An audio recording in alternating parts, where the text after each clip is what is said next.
ડભોઈમાં રસ્તાને લઈને ઉગ્ર આંદોલન, 10 ગામના લોકો રોડ પર ઉતર્યા.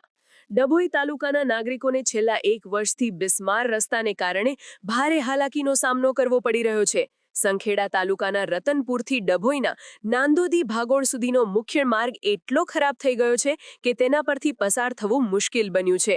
આ અસહ્ય પરિસ્થિતિના વિરોધમાં ડભોઈ તાલુકાના 10 જેટલા ગામોના લોકોએ કરનેટ ગામ પાસે રસ્તા પર ઉતરીને ઉગ્ર આંદોલન કર્યું હતું. કરનેટથી ડભોઈનો 20 મિનિટનો રસ્તો 1 કલાકમાં કપાય છે. સ્થાનિકોના જણાવ્યા મુજબ કરનેટથી ડભોઈ સુધીનું અંતર સામાન્ય સંજોગોમાં માત્ર 20 મિનિટમાં કપાઈ જતું હતું, પરંતુ રસ્તાની અત્યંત ખરાબ હાલતને કારણે હવે આ સફર પૂરી કરવામાં 1 કલાકથી વધુ સમય લાગે છે. રસ્તા પર મોટા મોટા ખાડાઓ પડી ગયા છે, જેને કારણે વાહન ચાલકો અને રાહદારીઓ ત્રસ્ત છે. સૌથી વધુ મુશ્કેલી વિદ્યાર્થીઓ, ખેડૂતો અને ઇમરજન્સી સેવાઓને પડી રહી છે. વિદ્યાર્થીઓને શાળા કોલેજોમાં સમયસર પહોંચવું મુશ્કેલ બન્યું છે. ખેડૂતોને ખેત પેદાશો બજાર સુધી પહોંચાડવામાં વિલંબ થાય છે અને વાહનોને નુકસાન થાય છે. ગંભીર કિસ્સાઓમાં, ખાસ કરીને ઇમરજન્સી કેસ અને પ્રસૂતિ જેવી તાત્કાલિક જરૂરિયાતમાં 108 એમ્બ્યુલન્સને ઘટના સ્થળે પહોંચવામાં કે દર્દીને હોસ્પિટલ લઈ જવામાં ભારે તકલીફ પડે છે, જે જીવલેણ સાબિત થઈ શકે છે. આ આંદોલન સંખેડા અને ડભોઈ તાલુકા કોંગ્રેસ કાર્યકર્તાઓની આગેવાની હેઠળ કરવામાં આવ્યું હતું. વિરોધ કરી રહેલા 10 ગામોના લોકો મોટી સંખ્યામાં કરનેટ ગામ પાસે એકઠા થયા હતા. આંદોલનકારીઓએ રસ્તા પર ઉતરીને સરકાર વિરોધી સૂત્રોચ્ચાર કર્યા હતા અને બેનરો પ્રદર્શિત કર્યા હતા, જેના પર નવો રસ્તો બનાવો અને ખાડા પૂરો જેવા લખાણો લખવામાં આવ્યા હતા.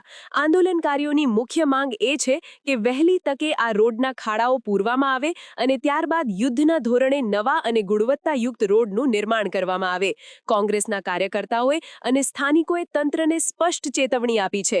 જો તંત્ર દ્વારા તેમની માંગણીઓ પ્રત્યે દુર્લક્ષ સેવવામાં આવશે અને વહેલી તકે રસ્તાનું સમારકામ કે નિર્માણ કરવામાં નહીં આવે, તો આવનારા સમયમાં વધુ ઉગ્ર આંદોલન કરવામાં આવશે અને ચક્કાજામ પણ કરવામાં આવશે.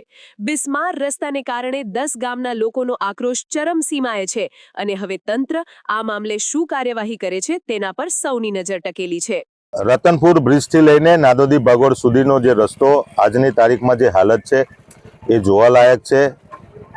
રોજે રોજ અહીંના વિદ્યાર્થીઓથી લઈને ખેડૂતોને ઘણી મુશ્કેલીઓ પડી રહી છે.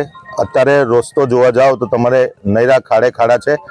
ટાઈમે વિદ્યાર્થી પણ નથી પહોંચી શકતો કે ખેડૂતો પણ નથી પહોંચી શકતા, કે કોઈ બીમાર હાલતમાં હોય તો પણ વડોદરા પહોંચી શકે તેમ નથી. તો આવામાં સરકારશ્રીને અમારે કહેવું છે કે તમે જે ખોટા ખર્ચા કરો છો એને બંધ કરીને જે લોકો ટેક્સ ભરે છે આ રોડના, એ ટેક્સના પૈસા સાચા ઉપયોગમાં લો અને વહેલી તકે ત્યાં રોડને મંજૂરી આપીને રોડ કરો.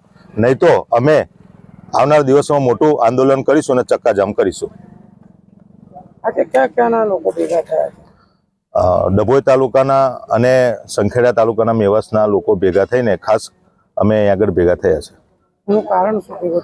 ભેગું થવાનું કારણ કે ઘણા દિવસથી અમે જોતા આવ્યા છે કે કોઈ રજૂઆત કરે અને ટેલિફોનિક 1-2 વાર ચર્ચા થઈ હતી અમુક મિત્રો, નેતાઓ જોડે, અધિકારીઓ જોડે, પણ એમને એવું કીધું કે હજુ આમાં કંઈક આવ્યો જોબ નંબર કે એનું કંઈ આવ્યો નથી. જો આવું લેટ થશે તો ચોમાસું આવતો વાર નહીં લાગે. ચોમાસામાં તો મને નથી એવું લાગતું કે અહીંથી કોઈ લોકો છરકે છે. અહીં આઈટીઆઈ આવેલી છે, કોલેજો આવેલી છે, લોકો રોજગાર ધંધા માટે પણ રોજે રોજ આવે છે, જેથી કરીને ઘણી મુશ્કેલીનો સામનો કરવો પડશે જો ચોમાસા પહેલો રોડ નહીં થાય તો.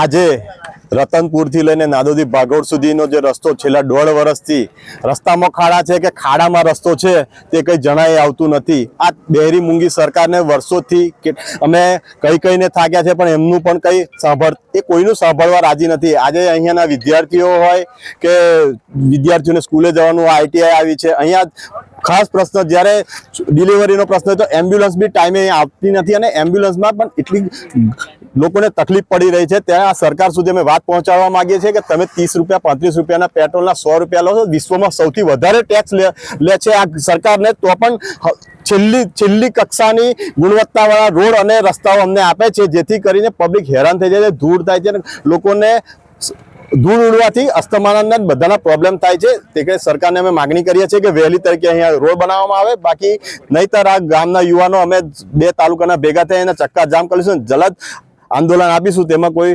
વાત નહીં. સમાચારની અવનવી અપડેટ જોતા રહો નિખરતા ગુજરાત ન્યૂઝ સાથે. નિખરતા ગુજરાત ન્યૂઝને લાઇક, શેર, સબસ્ક્રાઇબ કરો અને બેલ આઇકન દબાવીને સમાચારની ઝડપી માહિતી મેળવો.